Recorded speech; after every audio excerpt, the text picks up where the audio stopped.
Bueno, buenas noches. Bueno, acá estamos unidos para presentar el libro de Luis Alberto Lacalle. En primer lugar, quiero agradecerle a Luis Alberto Lacalle haberme invitado a hacer esta presentación. Para mí es un gusto, es un honor hacerlo. Quiero decir, en primer lugar, que estamos ante un libro muy oportuno. Claro, dada las discusiones que continuamente genera el Mercosur, siempre es oportuno. Claro. Pero bueno, en este caso son los 30 años del Mercosur y es el libro escrito por quien protagonizó su creación, ¿no? Es un libro planteado en forma muy clara, muy sencilla y muy ordenada, y además muy documentada.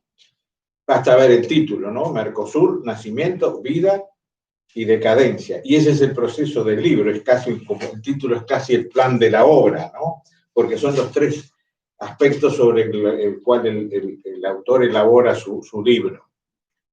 La primera cosa, que es la primera parte del libro y que es un valor a destacar, porque el tiempo pasa y uno se va olvidando cómo se gestan, cómo es el origen de estas cosas, y hay en los primeros capítulos un muy detallado y muy minucioso historia previa y la de la misma negociación en torno a la creación del Mercosur, y es muy útil y es muy interesante.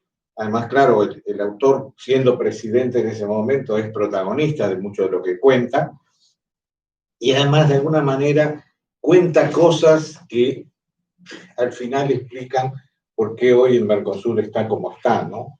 Al repasar con tanto cuidado el origen de ese proceso y luego su evolución, bueno, queda claro que esas negociaciones iniciales nunca fueran fáciles, ¿no? Argentina y Brasil por momentos jugaban un juego entre sí, y les fastidiaba a veces las posturas de Uruguay y Paraguay, ¿no? En ese sentido es muy interesante porque Luis Alberto Lacalle destaca el rol jugado por dos de sus ministros en esa negociación que obviamente fue muy ardua, el rol de Sergio Abreu y de Ignacio de Posadas, ¿no? Cuenta incluso una vez que estaban reunidos y había un embajador brasileño ahí que se enoja por la presión y la firmeza uruguaya, y en voz alta dice, pero este paisito atrevido, ¿no? Cosa que irrita a Abreu como corresponde, ¿no? Y también cuenta esta cisma seria, porque muestra realmente lo difícil que fue esa negociación cuando el ministro Domingo Cavallo, en tono muy altanero, dice, si al Paraguay o a Uruguay no les interesa, que se vaya. Me da la impresión, por lo que el libro transmite, que fue el clima en que se negoció y no fue nada fácil. Hubo un momento incluso donde la delegación uruguaya, con presidente incluido, casi se levanta y se va. Y es ahí, al ver la firmeza uruguaya, bueno, las otras partes deciden aflojar y llegar a un acuerdo. El libro no lo dice en forma explícita, pero se infiere un poco que ahí también jugó un rol la relación personal quizás entre el presidente Lacalle y el presidente argentino, que era Carlos Menem, ¿no? Sin duda, cuando hay cierta buena química personal, eso incide y mucho. Después, de todas formas, esa química entre presidentes, el propio libro va a explicar que es la que trae los problemas posteriores, ¿no?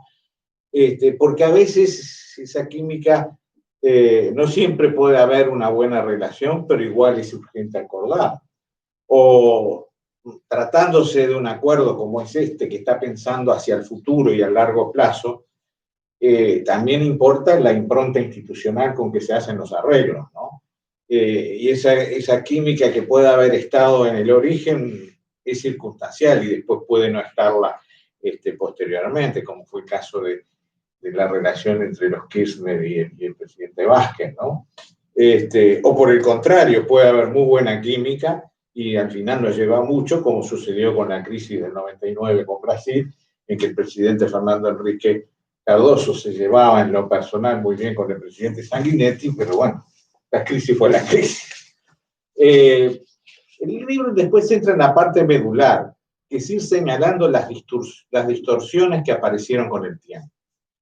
Y para Lacalle, y creo que con toda razón, esto empieza en el momento en que el Mercosur se aparta de sus objetivos iniciales y se dirige a ser lo que él llama un Mercosur político. Y a lo largo del libro, Lacalle siempre está recordando cuál fue el núcleo esencial del Mercosur y la necesidad de atenerse a eso. Ese acuerdo comercial que coordina políticas de intercambio con aranceles internos, un arancel externo común para incentivar la producción y, insiste el autor a lo largo del libro, y con eso mejorar la vida de quienes habitan en los países miembros. Insiste que nunca se trató de crear algo que se parezca a un Estado por encima de los Estados, ¿no? Y en eso Lacalle es muy enfático, y buena parte del libro está centrado en cuestionar y con buenos argumentos la idea de ir a un Mercosur político. El libro incluso discute con intelectuales y académicos que defienden lo del Mercosur político. Y ahí el autor recoge textos de estos académicos e intelectuales y como que genera en el libro un debate muy interesante, contraponiendo unos puntos de vista con otros. La idea de convertir al Mercosur en un organismo político podría tener raíz en dos visiones que no tienen un mismo origen, pero parecen haberse como acomodado, ¿no? Por un lado estaría esa cosa ideológica que después se fue conformando incluso a través de otros organismos como el UNASUR, de la idea de esa patria grande, ¿no? Que une y supera las soberanías nacionales, pero al final está diseñado con una visión ideológica desde puntos de vista de izquierda y ciertamente de izquierda no liberal, digamos, ¿no? Y por otro lado está la seducción que por muchos académicos tuvo el proceso europeo, ¿no? Pero olvidando que el proceso europeo fue en su origen, por las razones que se generan, muy diferente al Mercosur, que responde a necesidades propias que no son las de nuestros países, que fue hecho a paso a lo largo de muchos años y que, bueno, como lo estamos viendo, su desenlace es aún incierto, ¿no? Las dos cosas como se combinan para ir defendiendo y argumentando a favor de este Mercosur político. Lo cierto es que Lacalle cuestiona y con buenos motivos esta politización, porque entiende, como decía, que va contra los objetivos originales y afecta seriamente la soberanía de cada país. Y bueno, el gran episodio que muestra la peor cara de ese Mercosur político está muy bien narrado y muy bien desarrollado en el libro, y es el que se refiere a la expulsión de Paraguay y la entrada forzosa, ¿no? La entrada por la ventana, como suele decirse, de Venezuela. Como el Parlamento paraguayo en ese momento se negaba a votar el ingreso al Mercosur de la Venezuela de Chávez, se usó como excusa un juicio político que se le hizo al presidente uruguayo, al paraguayo, y que lo forzó a renunciar, a retirarse de la presidencia, y eso se lo consideró un golpe de Estado, un apartamiento de las normas democráticas, pese a que el procedimiento estaba claramente previsto en la Constitución paraguaya. Y así entonces se suspende a Paraguay y rápidamente se hace entrar a Venezuela, y es ese episodio cuando Mujica, presionado por Dilma y presionado por Cristina, dijo aquello de que prevalece lo político sobre lo jurídico. Y con ese episodio se consolida la desnaturalización del sentido real de Mercosur. Y el resultado, si uno lo mira ahora que podemos ver qué pasó, es que Venezuela ya no integra Mercosur, Paraguay reingresó, pero como un socio desconfiado de alguna manera. Y acá hago una digresión porque creo que es un episodio interesante que ocurrió en ese momento y que, visto cosas que pasan hoy, no deja de ser interesante.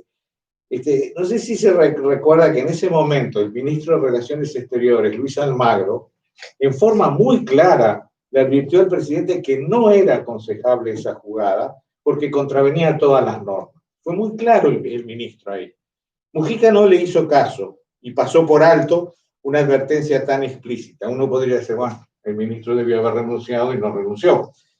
Pero, sin embargo, a mí en ese momento me llamó mucho la atención. Y viendo la posición que hoy tiene el secretario general de la OEA, Luis Almagro, frente al tema de Venezuela, digo, bueno, ahí ya hubo una señal que no le prestamos mucha atención, pero que, bueno, estaba ahí, ¿no? El otro aspecto que Lacalle señala como problemático, y realmente lo es, y además lo fundamenta con mucha claridad, y quizás es ese tipo de cosas que no le estábamos prestando atención en su momento, y sí es todo un tema. Incluso, pues digo, básicamente, desde el punto de vista constitucional, la creación del Parlamento del Mercosur, un parlamento por encima de los parlamentos, ¿no? Uruguay incluso vota una ley para ello que la calle considera viola la Constitución. E incluso recuerda todo el proceso que hicieron Juan Martín Posadas y Carlos Maggi, a título personal, presentando un recurso de constitucionalidad que fue rechazado por la Suprema Corte de Justicia. Fue rechazado con una argumentación que obviamente el autor la cuestiona y que la ley dice, es muy endeble, como diciendo, bueno, ¿por qué presentan eso si esto a ustedes no les afecta? ¿No? Legitimación activa. Eso, sí. El libro termina haciendo una reflexión sobre el dilema actual, ¿no? Recoge de Sergio Abreu la frase abandonar el Mercosur no es una opción para Uruguay, a lo cual él le agrega como una afirmación complementaria, digamos, que tampoco es una opción continuar con el Mercosur que hoy tenemos. Y creo que ese es el gran dilema que además el libro deja abierto, es nos complica salir, nos complica estar. Y ahí la calle plantea, bueno, la necesidad de que Paraguay asuma un rol más fuerte y la posibilidad incluso de que Bolivia ingrese al Mercosur, más ahora con los cambios que ha habido a nivel político, como forma de equilibrar el peso de Argentina y Brasil. Habla de generar una voluntad de todos para reformular el proyecto, un apretado haz de voluntades regionales, dice el autor. Y al final, al leer este final del libro, quizás uno se sienta tentado a reprocharle al autor de que no haya hecho una propuesta más concreta y más sólida para rescatar al Mercosur. Pero cuando se miran las cartas con que se juega, es muy difícil hoy hacer propuestas concretas. Las realidades políticas y económicas de nuestros vecinos son muy complicadas. Se podrá decir que son problemas circunstanciales, pero ya a esta altura se han convertido, en el caso argentino es muy claro, que son problemas cíclicos. Se sale y se vuelve, se sale y se vuelve, ¿no? Entonces, cuando cada vez que se insinúa una salida definitiva de las dificultades crónicas, se vuelve a caer otra vez en el mismo juego. Hay además una arraigada cultura proteccionista, hoy quizás más fuerte en Argentina que en Brasil, que está afectando la posibilidad de realmente desarrollar más el libre intercambio. Entonces, claro, uno dice, bueno, se le podría reprochar a la calle no haber puesto una propuesta más concreta. Yo creo que es imposible y porque no lo hace. Y en realidad lo que uno termina viendo es un libro que deja final abierto. Es decir, bueno, acá tenemos un problema. Tomemos conciencia de él y a partir de eso, bueno, mirar hacia el futuro cómo salir de este brete que es, sin el Mercosur no se puede, con el Mercosur así tampoco. Muchas gracias. Bueno, muchas gracias a Tomás Lin. Por supuesto que todo el mundo lo conoce como un intelectual y un periodista de primer nivel. Su libro emblemático, Los Nabos de Siempre, sus columnas en Búsqueda, sus columnas en el diario El País, siempre son aleccionadoras, profundas y actuales. Ahora le vamos a pasar la palabra a Eduardo Mesera, no solamente amigo personal, sino gran colaborador en la Cancillería, subsecretario canciller de la República, que por supuesto desde ese punto de vista y el punto de vista político, en el cual es un compañero activo, nos va a dar sus opiniones. Muchas gracias. Bueno, yo en principio quiero agradecerle a Luis Alberto la oportunidad que me da de presentar este libro, con una cariñosa dedicatoria que excede bondadosamente mis merecimientos. Pero yo quiero más ir no tanto al relato del libro, sino a tres hitos, digamos, tres visiones que tengo del libro que para mí las da claramente. Ir a buscar respuestas. Yo diría, ¿por qué y cómo nace el Mercosur? ¿Por qué y cómo se desarrolla el Mercosur? ¿Y por qué y cómo decae el Mercosur? El Mercosur es una vieja creación que viene de 1815, de las Provincias Unidas, de Artigas, la Confederación. Y después, digamos, sobre esa zona geográfica, que hoy vamos a ver por qué es esa zona geográfica, de la vieja Confederación, se asienta como un calco los ríos, se asientan los ríos, o sea, se asienta lo que hoy es la hidrovía y que en aquel momento conocíamos simplemente como los ríos. Y sobre esos ríos se asienta el Mercosur. Entonces, ¿por qué? Porque este Mercosur se desarrolla sobre una zona determinada. Acá tenemos el plano de Sudamérica y tenemos un Mercosur que va desde el Caribe hasta Tierra del Fuego, cuando en realidad no es así. La zona del Mercosur y la zona geográfica es la del centro de América, que linda con La Pampa, con Chile, los Andes, que nos permiten, con Paraguay y con el sur de Brasil, o sea, Río Grande.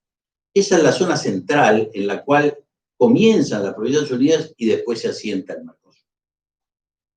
Entonces, ¿eso por qué? Porque tenemos que recordar que la América es conquistada por los españoles por dos vertientes diferentes, por el Caribe y por el corredor Pacífico-Andes, y por el Atlántico, por el corredor Costa de Brasil y el ingreso por el Río de la Plata, con, como decíamos, la magnífica oportunidad que dan los ríos para penetrar por allí a esta zona que le llamamos hoy Mercosur. Entonces, el nacimiento, digamos, del Mercosur es un nacimiento geográfico. O sea, la propia geografía está determinando que se entre por el Plata, más allá de algunas incursiones a través del Río Grande, que se entre por el Plata y a través de los ríos se genere el Mercosur. Para el Mercosur, entonces, nace ¿por qué? Nace para mí por un accidente geográfico en la zona en que llamaremos zona del Mercosur. Ahora, ¿por qué nace en ese momento? Yo siempre digo que el Mercosur es un invento del doctor Lacalle y de su gobierno. ¿Por qué? Porque Argentina y Brasil estaban negociando el Tratado de Cooperación del 88 y tenían una serie de protocolos que después van a ser importantes, sobre determinados sectores de la economía en las cuales iban acordando diversas rebajas arancelarias. En el momento que se resuelve, digamos, por el presidente Menem y por el presidente Collor generar el Mercosur, se empiezan a reunir. Es el presidente Lacalle quien hace a su canciller Gross concurrir a la reunión que se estaba gestando para constituir en 5 años un mercado común. Y allí se introduce Uruguay en esa reunión y allí se invita a Paraguay a instancias de Uruguay y se genera el Mercosur. Entonces, como digo, es un invento de Lacalle y de su gobierno, y a pesar de ello, todos los que trabajaron en ese Mercosur, salvo honrosas excepciones, pertenecían al Partido Colorado. La gente de la Cancillería eran casi todos colorados, y está la lista acá, pero no tenemos tiempo para pensar. Todo el mundo estuvo de acuerdo, salvo Ben Villegas y Gustavo Magariños, que fueron las excepciones. Gustavo porque estaba con el Pequi el Cauce, y Ben porque decía que había que tener amigos poderosos y lejanos. Y bueno, ese es el nacimiento. Después el desarrollo del Mercosur. El Mercosur se desarrolla de una manera extraña, porque se pone la carreta delante de los bueyes. Siempre se ha dicho que el Mercosur es un convenio marco que se establece un marco a rellenar después con los elementos necesarios a un mercado común, a una zona de libre comercio, como se piensa. Pero justamente este convenio marco es lo que hace que se genere la necesaria paridad y el necesario consenso entre los 4 países. O sea, se crea una estructura del Mercosur. El Tratado del 98 era diferente. Primero se acordaban liberaciones arancelarias y al final, a los 5 años, se iba a crear la estructura. La estructura, el marco del Mercosur, el tratado marco, le hace mal al Mercosur. ¿Por qué?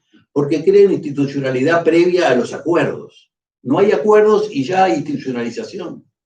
Entonces el Mercosur empieza a funcionar en su estructura sin tener un basamento de acuerdo entre los países sobre a dónde se quiere llegar. Y ahí tiene que empezar, digamos, las marchas y contramarchas, la famosa diplomacia presidencial a la que hacía referencia Tomás Lin. Y yo creo que en ese momento se le exigió demasiado al Mercosur. Se le exigió la libre circulación de bienes, servicios y personas, y se le exigió nada más ni nada menos que la coordinación de políticas macroeconómicas. Esto surge todo del libro claramente, hasta que se llega ahí Y no olvidemos que el salto al Mercosur viene de un cambio importantísimo en el panorama del Río de la Plata. Estamos pasando de una administración Sanguinetti, Alfonsín Sarney, a una administración Lacalle Menem Collor, y con Rodríguez en el Paraguay. Entonces, digamos, la política ahí tiene un giro de no 360 grados, sino de 180 grados. Y el convenio marco, ¿qué provoca? Provoca primero la institucionalización innecesaria del Mercosur. Y empiezan a funcionar los aparatos, los reclamos, la politización. Se empieza a politizar porque empieza a funcionar, porque empiezan a haber funcionarios, porque empieza a haber burocratización, porque se empiezan a inventar cosas. Se empieza a querer ampliar el Mercosur. Hay una especie de enfermedad de ampliar, de traer más países, de crear más organismos, de crear el Parlamento. Se crea el problema del Parlamento proporcional, que Brasil obviamente quiere un Parlamento proporcional, porque obviamente siempre Argentina y Brasil van a tener la mayoría en el Parlamento. Y se termina todo esto que está relatado en el libro, cronológicamente, en que el Mercosur, en ese marco, su marco deja de ser el de un acuerdo comercial y pasa a ser un asiento de ideologías. Entonces se empieza a politizar y se empieza a decir que tiene un déficit social, se empieza a desarrollar en cualquier dirección, y entonces llegamos a la época en que empieza a decaer, porque empieza tanto a sufrir, tanto a romperse esta estructura, tanto a golpearse la estructura, tanto se empiezan a enfrentar los países por las reclamaciones comerciales, y además la imposibilidad de coordinar la política macroeconómica. Coordinar la política macroeconómica significa moneda común, significa no devaluación. Cuando al poco tiempo del generado el Mercosur se produce la devaluación del 99 de Brasil, y Cavallo inventa el famoso factor de convergencia, para no decir que había devaluado. Eso yo escribí una nota en Patria ahí que se llamaba El día que Argentina devaluó y Uruguay no se enteró. Porque inventó aquello del factor de convergencia que todos se lo comían. Entonces, creo que esto chocó también con las aspiraciones tradicionales de Brasil, su tradicional política expansionista, y la vieja lucha de puertos y luchas entre Argentina y Brasil, y además la personalidad de Cavallo no daba para que la cosa se le hiciera muy fácil. Y entonces el desarrollo del Mercosur es un desarrollo difícil, un desarrollo burocrático, un desarrollo politizado y un desarrollo excesivamente institucionalizado e innecesario. Y entonces después vemos por qué queda en evidencia, porque yo te los traigo del libro que va evidenciando para mí por qué nació así, por qué se desarrolló así y por qué se va a decaer así. ¿Qué pasa? Cuando uno va a comprar o a elaborar una pintura, nadie va a comprar un marco. Uno lleva una pintura y pide un marco. Nadie va con un marco a pedir que le vendan una pintura. Entonces, ¿qué pasó acá? El error fue ir con el marco y pedir que alguien lo pintara. Entonces, eso, combinado con la novelería bolivariana, que está muy bien descrita en el libro, y además la coincidencia de un giro, recordemos que nuestro país estuvo en el 73 hasta el 85-90 con el gobierno militar y el gobierno de Dr. Sanguinetti, y después la década del 90 con una política más de centro y centro-derecha, y después del 2005 en adelante con gobiernos de izquierda en toda Sudamérica. Bachelet, Kirchner, Lula, Vázquez, Lugo, etc. Entonces todos ellos pintaban diferente, y cada uno pintaba para sí, Chávez pintaba para sí. Y entonces el marco no dio para más, no resistió tanta pintura. Y entonces no pudimos pintarlo entre todos. Y entonces para mí, ahí yo extraigo, ahí de entre las páginas del libro, no claramente, como bien decía Tomás, pero sí creo extraer una conclusión. O sea, ¿cuál es la visión del autor de cómo continúa esto? Y esto para mí continúa como empezó. Estamos en 1815 y estamos en el Tratado del 98. ¿Por qué? Porque el autor aquí destaca la creación de la Alianza del Pacífico. La Alianza del Pacífico que se genera al revés del Mercosur. O sea, se genera mediante acuerdos arancelarios, mediante negociaciones, y para después en algún momento llegar a crear el marco que le dé a eso, que sea que marque ese contenido y que entonces pueda desarrollarse. Porque ni la Comunidad Económica Europea empezó con un marco y con una cantidad de países. Empezó con carbón y el acero y 2 o 3 países. O sea, empezó de a poco y cada vez fue a más. Y cuando la calle aquí pondera la Alianza del Pacífico y el sistema en que ésta se está gestando desde 1811, nos da la sensación de que, bueno, que quizás no es bueno, digamos, comprar la caja para después empezar a ponerle los bombones. Más vale comprar los bombones y después empaquetamos.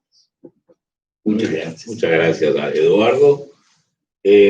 Muchas gracias a los dos. Siempre es interesante ver la autopsia o por lo menos la vivisección de una obra desde el punto de vista del padre de la obra.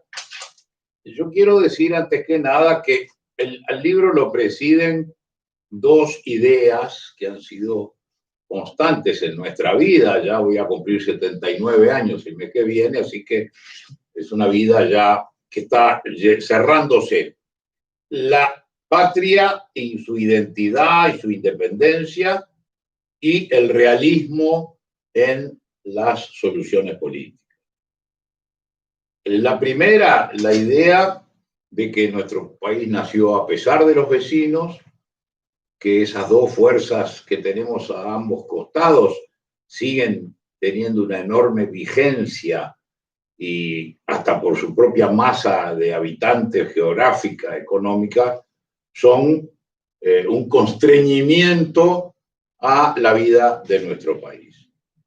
En segundo lugar, del punto de vista que bosquejaba Eduardo Mesera, la geopolítica como una de las más apasionantes ciencias a las que tiene que pagar tributo el dirigente político.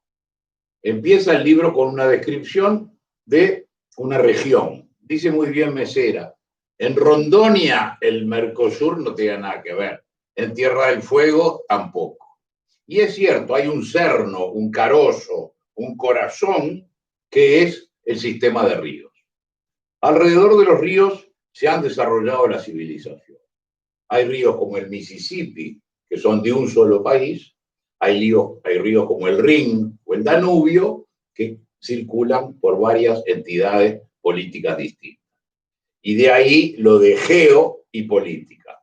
Geografía es la obra del creador que nos deja esos ríos, sus afluentes, en lo que llamamos el árbol, cuyas ramas son el Paraná, el Paraguay y el Uruguay, y las ramas son los afluentes. El tronco es el Río de la Plata y las raíces son el Atlántico.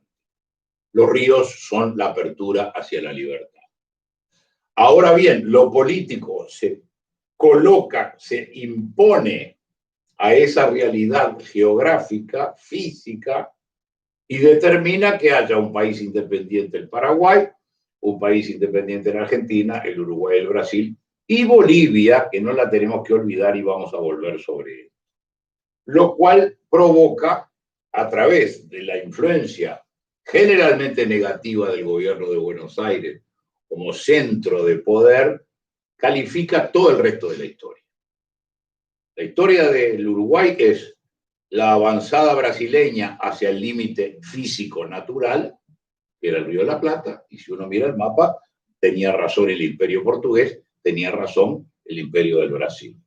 Pero Tordesillas, la decisión del Santo Padre y el acuerdo entre España y Portugal, dice que es a la altura de, digamos, el actual límite del Uruguay. Y entonces se contrapone la parte geográfica. Brasil dice, yo llego hasta que me detiene el Río de la Plata, el río Uruguay. España dice, no, no, señor, acá ustedes acordaron y vamos a Santa Teresa, y por eso lo fuerte, por eso la defensa de eso. Que una visión es geo y la otra es política, pero hay que acomodar a las dos. El enclaustamiento del Paraguay se produce por la vigencia del poder de Buenos Aires en la boca de los ríos y el encerramiento de Gaspar Rodríguez Francia, que reacciona muy hispánicamente, se cierra en el territorio. No olvidemos que España tiene su capital en el centro y el mar le es ajeno en gran parte de su historia, después en la nación marinera, cuando se lanza al Atlántico. Paraguay se cierra y la llave de los ríos está en Buenos Aires.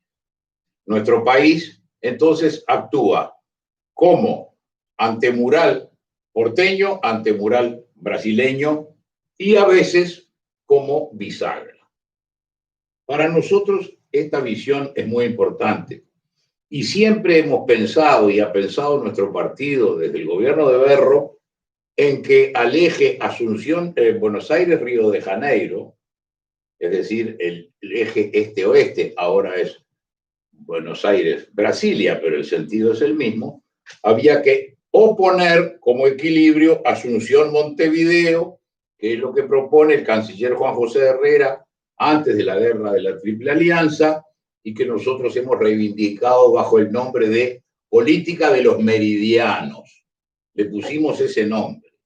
La historia de esta región es la historia de la costa, lo decía Mesera. Vamos bordeando, se va Río de Janeiro, Montevideo, Buenos Aires, y el Uruguay a veces miró de Montevideo hacia el sur y hacia el exterior, y el pensamiento de Artigas acá surge como central porque es la visión del meridiano. Nosotros procuramos con el Paraguay tener esa relación. Es más, cuando golpeamos la puerta para ingresar al Mercosur de dos, que era el de Argentina y Brasil, siempre quisimos tener un compañero, como en una mesa de truco. Acá nosotros dos, allí los otros dos, para poder contrabalancear. Y por eso creemos que Bolivia tiene también que integrar el Mercosur del futuro. Esa visión geopolítica ha presidido nuestra política exterior durante el gobierno que nos tocó ejercer. Otro punto que quería señalar, la importancia de la diplomacia uruguaya en el gran objetivo de la unanimidad de las decisiones. Esto le costó enormemente a los países grandes aceptarlo, porque ¿qué implica? Implica un derecho de veto. Si todos tenemos que estar de acuerdo, no importa que sea más grande o más chico, yo valgo lo mismo que Argentina, que Brasil y Paraguay exactamente. Esto fue difícil, incluso de las discusiones más grandes fueron cuando Uruguay quería y Paraguay acompañaba de que fuéramos todos iguales en el momento jurídico de decidir. Pretendían los países grandes una especie de calificación de Mercosur de primera y Mercosur de segunda, según nuestra importancia en distintos aspectos. Esto es clave y es un gran éxito de la política exterior llevada a cabo por la Cancillería y de episodios como el de Posadas y Abreu, y la gran ayuda que fue Miguel Berté, que fue un poco el que instrumentó lo que el ministro Grosespil y Eduardo Mesera marcaban como política de interés para el Uruguay. La obsesión, el encandilamiento con Europa, que también ha sido descrito en cuanto a Europa fue de lo chico hacia lo grande y nosotros del marco para rellenarlo, como gráficamente decía Eduardo, creo que es muy importante mostrar hasta qué punto el mundo intelectual tiende a copiar y dice, Europa se integró, es próspera, integrémonos y seremos prósperos. Bueno, pero hay integraciones e integraciones. La integración económica comercial, que era la base, fomentar la libertad de comercio entre los cuatro para aumentar la prosperidad de los cuatro, no era establecer un parlamento. Hay pocas decisiones políticas del Uruguay tan tristes como la edificación del Parlamento. Si uno sigue la discusión parlamentaria y después lee el tal Parlamento en qué consiste, resulta que el Parlamento no aprueba normas obligatorias, o sea, leyes o lo que llamemos, pero no manda, no aplica reglas, actos regla que sean obligatorios su cumplimiento, ni controla a los poderes. Y esa es la base del Parlamento. De la Magna Carta hasta acá, lo que se ha tratado es eso. Y entonces se vota una ley que incorpora el tratado notoriamente inconstitucional. Crea una ciudadanía que no es la nuestra, porque la nuestra es taxativamente explicado quién es ciudadano, violenta el principio de la representación proporcional e incorpora cosas como representación de los pueblos, una palabra que le gustaba mucho al presidente Menem. ¿Sí? Los pueblos, muy lindo, pero los que somos son ciudadanos de la Argentina, ciudadanos del Brasil, de Uruguay y del Paraguay. El Parlamento fue de los peores momentos, y yo lamento que la Corte, claro, a la Corte le quedó cómodo, digo con todo respeto, decir, Posadas y Maggi, ¿qué tienen que hacer en esto cuando recurren?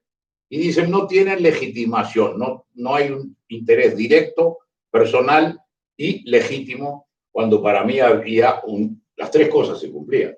Un ciudadano que ve que le van a meter a otra clase de ciudadanos y le van a violar la representación proporcional, tiene más que legitimación para actuar.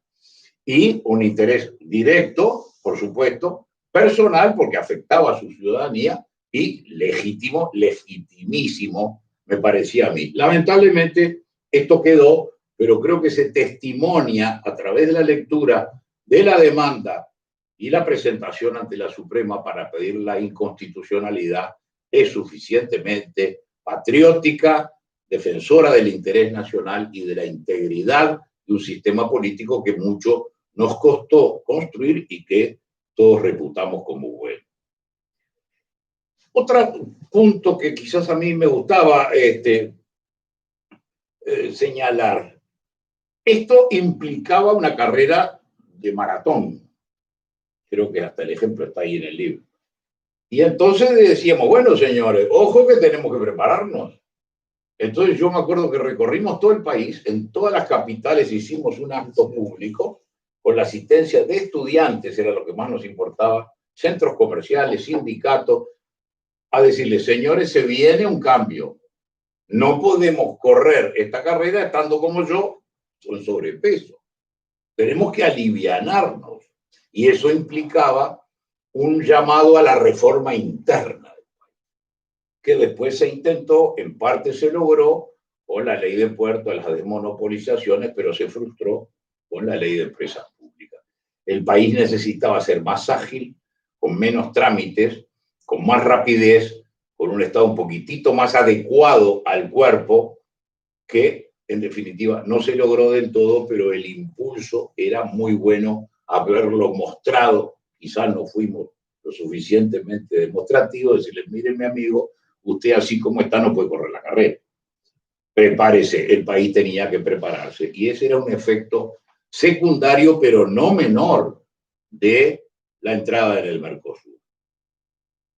El juicio político del Paraguay es una excusa y repite la triple alianza. Yo lamento usar esos dos términos, triple y alianza, que tienen un recuerdo nefasto para nuestras naciones, pero así fue. Y el Paraguay, de nuevo, una vez más, era el que pagaba los costos del empuje y la ilusión de estos gobiernos con Chávez. Lo de Chávez fue una especie de enamoramiento, entre comillas. Había como una fascinación ante este hombre de verba muy fácil, un hombre al que conocí, muy atractivo, muy simpático, pero además con el dólar a 140. Entonces el Chávez del dólar a 140 era un fenómeno. Tenía una billetera inagotable. Cuando el dólar se vino para abajo, ya Chávez dejó de ser tan importante y desapareció de la historia. Otro tema que demuestra lo difícil de nuestra vida: las papeleras. Se produce el episodio de la papelera, notoriamente era un tema del Mercosur.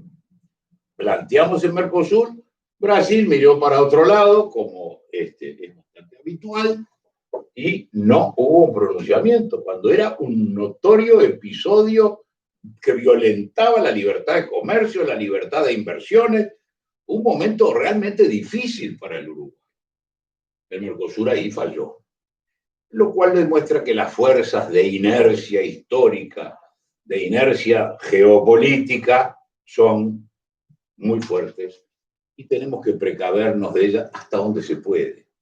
Y la manera de que se puede es ser más independientes y tener más relaciones con el resto del mundo como salvaguardia.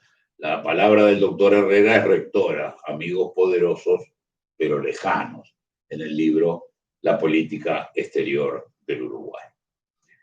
Yo he sido protagonista en la parte primera, protagonista principal, no porque yo sea principal, sino porque era uno de los cabezas de los países.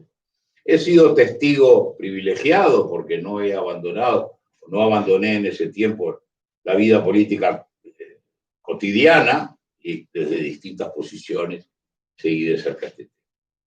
Lo que pretendo que quede es, primero, una crítica fundada, no es un capricho, creo que cada uno de los acertos, las afirmaciones que he hecho ahora tienen su fundamento en nuestra manera de ver. Para los internacionalistas, el momento de Chávez era socialismo del siglo XXI. Nosotros somos nacionalistas, pero nacionalistas de aquí. Como decía Herrera, somos hombres de patria, no de todas ni de cualquiera, sino de esta, la nuestra. Y a esa pasión hemos puesto los talentos que Dios nos ha dado y las oportunidades que nos dio la ciudadanía. Así que espero que el libro ayude a pensar, puede provocar polémicas, nos encantaría, pero como dice Tomás con mucha claridad, deja el fin abierto. ¿Por qué? Una de las peculiaridades que tiene esta organización es que los periodos de gobierno no son los mismos. Entonces, un presidente empieza con toda la fuerza y otro está terminando. Es tan presidente uno como el otro, pero el entusiasmo es otro. Ahora estamos alineados más o menos en un cambio importante del Mercosur, Paraguay, Brasil y Uruguay. La Argentina está con unos problemas enormes, parece decidida a cerrarse también, pero yo creo que los negocios son los que nos van a sacar a los países adelante. Y se puede razonar con la Argentina de que la mejor manera es que haya más prosperidad. Dificultad para los gobiernos actuales y para los que vendrán. Nosotros simplemente tratamos de poner un ladrillo más en la construcción de un país libre e independiente.